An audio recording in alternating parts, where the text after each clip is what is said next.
The Road Through Galilee, a story of Jesus. As told by We the People Tell. The sun was only a pale line on the rim of the world when Jesus stepped onto the road that wound along the Sea of Galilee. Mist clung to the water like a trembling veil, and the fishermen, hard men with harder hands, were hauling in nets that had yielded them little more than frustration. They muttered to themselves, the way tired men do when hope is a stranger. Then they saw him. Jesus walked with the quiet authority of someone who carried no weapon and needed none. Sandaled feet, dust-worn cloak, eyes that held both the patience of eternity and the sharpness of a blade that never dulled. Andrew nudged his brother Simon. "There he is again," he whispered. "The teacher from Nazareth." Jesus stopped at the water's edge, watching their empty nets come up from the deep. "You've labored all night," he said, the words gentle as dawn yet heavy as prophecy. "Cast your nets on the other side." Simon Peter scoffed, just a little, just enough to betray the sting of pride, but something in Jesus' tone settled the argument before it began. They cast the nets, and in the next breath, those nets strained with so many fish they threatened to tear apart. The brothers stared, their disbelief mirrored in each other's eyes. Jesus stepped closer. "Follow me," he said, "and I will make you fishers of men." The command wasn't loud. It didn't need to be. It had the ring of destiny, and when destiny speaks, the wise drop their nets. Word traveled fast through Galilee. Some said Jesus healed the sick. Others whispered that demons fled at his presence. Some believed he was a prophet like Elijah. Others feared he was something more dangerous, something that might overturn everything Rome and the local powers held steady. But the crowds didn't ponder politics. They simply came. One afternoon, thousands gathered on a hillside, their hunger growing like a restless beast. Jesus stood before them, taking in the mothers with tired eyes, the children fidgeting in dust, the old men leaning on staffs. He turned to his disciples. "Give them something to eat." Philip stared at him. "Lord, even months of wages wouldn't buy enough bread." But a boy, small, quiet, forgotten by most, stepped forward with 5 loaves and 2 fish. Jesus smiled at him as though the boy had handed him the keys to creation itself. He lifted the food, blessed it, and broke it.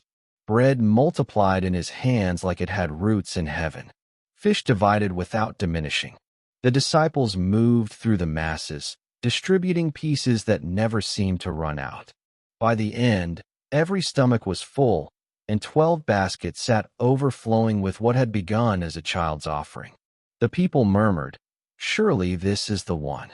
Some weeks later, Jesus was walking near Capernaum when a desperate cry shattered the crowd's hum. "Jesus, Son of David, have mercy on me." A blind man, Bartimaeus, pushed through bodies, stumbling, clawing, refusing to be silenced. Some rebuked him. Others shoved him aside. But his cry only grew stronger. Jesus stopped. "The world seems to hold its breath whenever he does. Bring him to me." They guided Bartimaeus forward. The man trembled, the darkness behind his eyes thick as pitch. "What do you want me to do for you?" Jesus asked. "Rabbi, I want to see." There was no ceremony, no incantation. Just a touch, gentle, steady, and a command spoken like sunrise in human speech. "Receive your sight." Light flooded the man's world. For the first time he saw faces, colors, the glitter of the water, the dust swirling in gold around the Messiah's feet. And with that sight came tears that cut new paths down his cheeks. He followed Jesus from that moment on. But miracles draw not only hope, they stir opposition. Some men in Jerusalem sharpened their questions like knives, trying to trap him. Others whispered in dark corners about ending him. Rome watched from a distance, cautious but curious. Yet Jesus kept walking.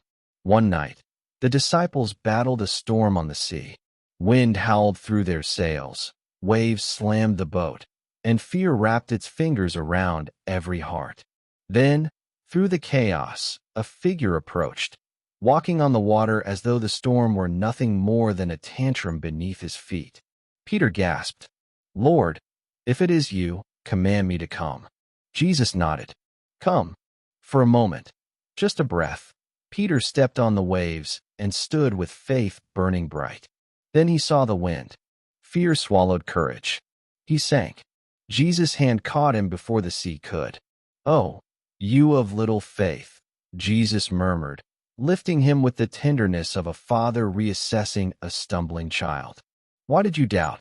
When they climbed back into the boat, the storm hushed like a scolded beast, and the disciples whispered among themselves, "Even the wind and the sea obey him." The road eventually bent toward Jerusalem, that ancient city perched on its hills like a crown made of stone and prophecy. The crowds greeted him with palm branches, singing as if heaven itself were descending. But Jesus' eyes held a different truth.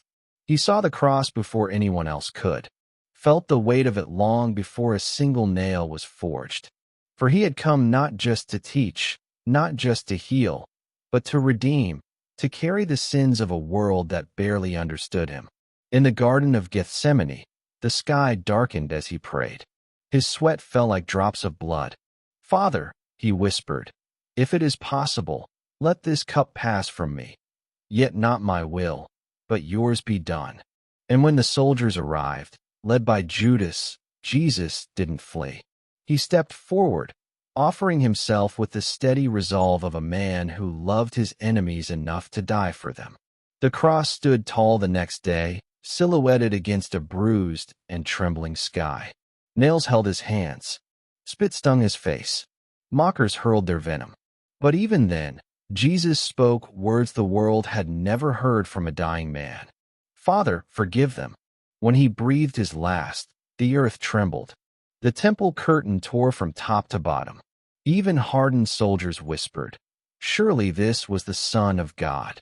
3 days later, the stone rolled away. Light spilled from the tomb, not of morning, but of eternity. Mary Magdalene wept until a familiar voice spoke her name.